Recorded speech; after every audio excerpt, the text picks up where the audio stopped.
be going all vintage. I'm going to be looking at all the best and the different ways you can shop for vintage. I'm obviously a massive fan of vintage. Everything I've got on today actually, apart from this jersey top, is actually vintage or second hand. So the first stop we're going is Oxfam in Dalston. I've chosen this particular charity shop because it's one of my favourites. I've found most of my most treasured items in my wardrobes from here. So I've got Kevin here, he's one of the managers. So do you find at all that the sort of perception towards shopping in charity shops has changed? I think there is a growing shift in people's attitudes towards especially high street retailers that something like Primark is drawing attention to how cheaply clothes can be made. Yeah. So there's a reaction against that and wanting to reuse, and I know a lot of people see it as a badge of pride to find something really excellent in the charity shop. What's the weirdest or strangest thing that's been donated here? It was a red S&M gimp suit. Well, it seemed in very good condition, it was very clean. Yeah. So that's great, so you can find anything here. Actually, I might just have a look around to see what I can find.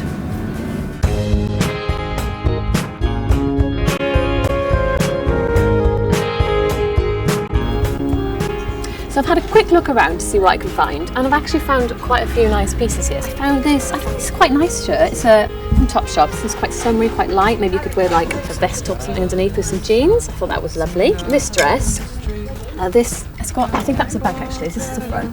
I just thought it's really nice, looks nice and relaxed. Again, I think you could probably wear like maybe a vest underneath, or like with tights or with jeans. Perhaps more of a sort of retro, sort of granny chic sort of feel. Really like this cardigan, it's lovely. Actually, that would be really good for the summer. My favourite thing that I found today is this rather fetching trouser suit. It's silver, as you can tell, and it's nice and plastic. And I was actually thinking it was something that would really suit you, Charlie. Charlie, what do you think about this? It's a trouser suit, so you can wear some high heels with it. So we've come here to Beyond Retro, which is just off Brick Lane in East London, and it's a monster of a store. It's massive, full of vintage goodness, and it's kind of, for me, from just being in charity shop, it's that next step from charity shopping for vintage clothes. This is Diana, she works here, she's the press officer for Beyond Retro. How did it all get started? How did you start?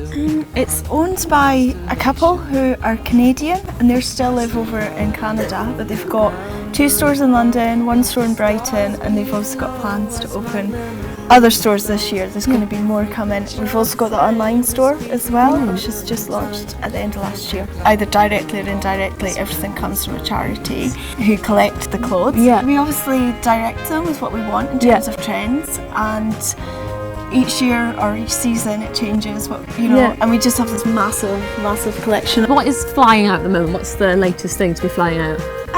Well, obviously we've got the big 70s thing for the summer, which is everywhere. Also, we're getting that whole boardwalk empire look, so it's all getting quite 20s. Oh, I love that. So really glamour. What about this lady here behind you? She's very glamorous. She's very 20s.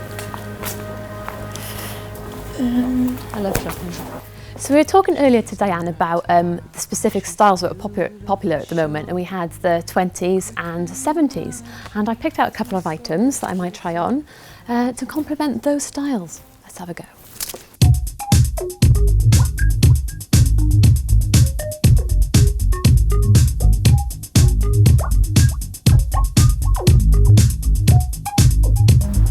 We've arrived here at 123 Bethel Green Road into this lovely vintage eco boutique concept store, and I've got Michaela here, who's the store manager, who's going to tell us all about it. Well, the store was started by the son and daughter of someone who owns a big textile recycling factory, one of the biggest in the UK. Amazing. And they decided, after thinking of a number of ways of recycling the textiles, we redistribute them around the world, we also break them down and turn them into cleaning materials, why not start a fashion line?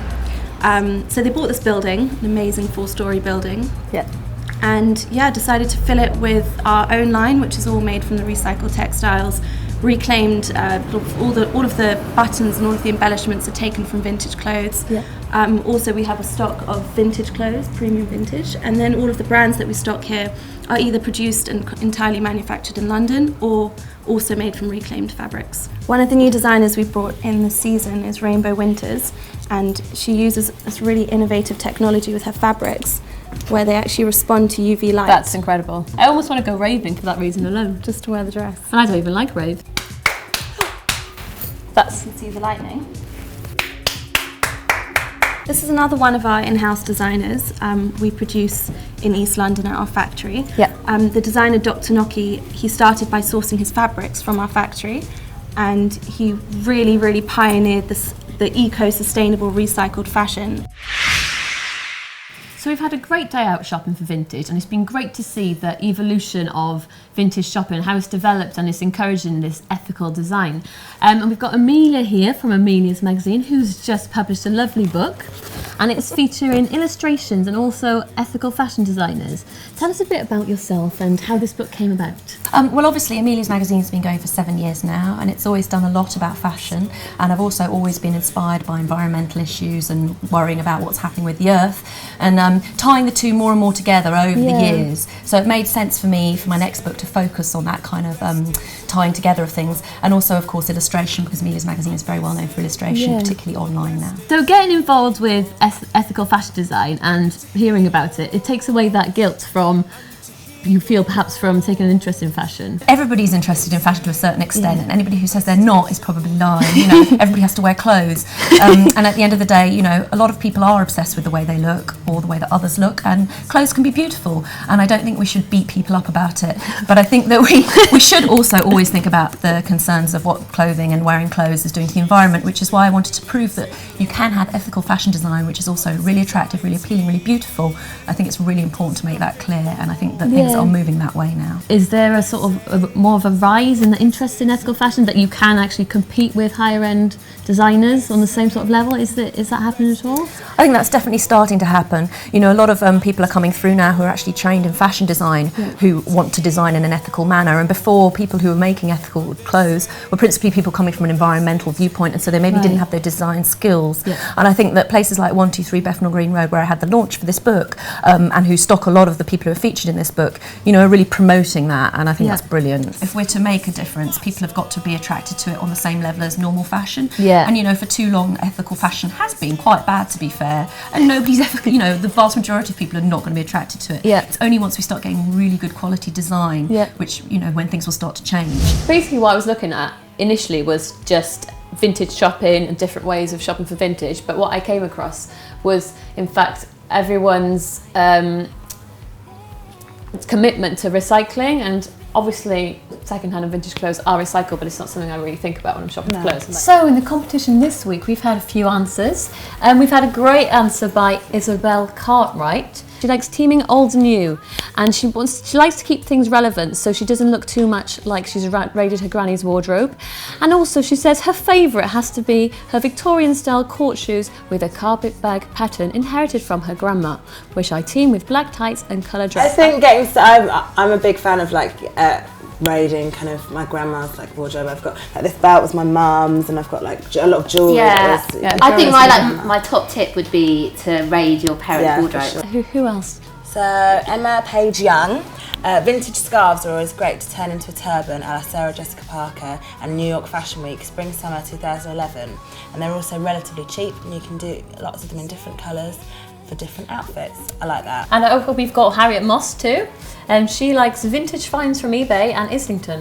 Oh, I love Islington too, with basics from the high street. Well, that's a classic, isn't it? Who do we think is the winner? Well, I think Isabella made some really good points. So.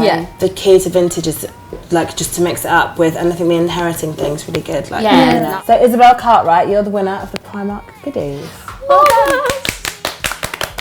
So should we talk about how we're wearing vintage today? Oh yes, why don't you start? What are you wearing, Disco Diva? This shirt's one of the things I found in a charity shop in Bath when I used to live there. But yeah, I really like the colour, and I've got my mum's belt on with my skirt, and it's just with the Marks and Spencer's. So this dress is from eBay, and my belt's from Clobber, a vintage shop in Bournemouth, which is a really good one because loads of people source their vintage from there. Today I've got on, this is from a charity shop, this is Aqua Scotia. And these trousers are wool trousers. I actually got them from the Oxfam round the corner from here in Covent Garden. Oh, cool. Jill Sanders suit for $9.99. Oh yes. Your designer entry. I know, right?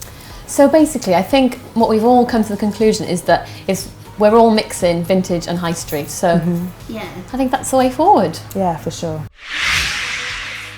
Next week's episode's all about celebrities. Everyone seems to be bringing out a line nowadays, and we want to know what you think about it. Get in touch via Facebook, Twitter and Tumblr and tell us who you would like to see with their own brand. The best answer will win a hamper provided by Lola's Vintage, including a book by Amelia Gregory.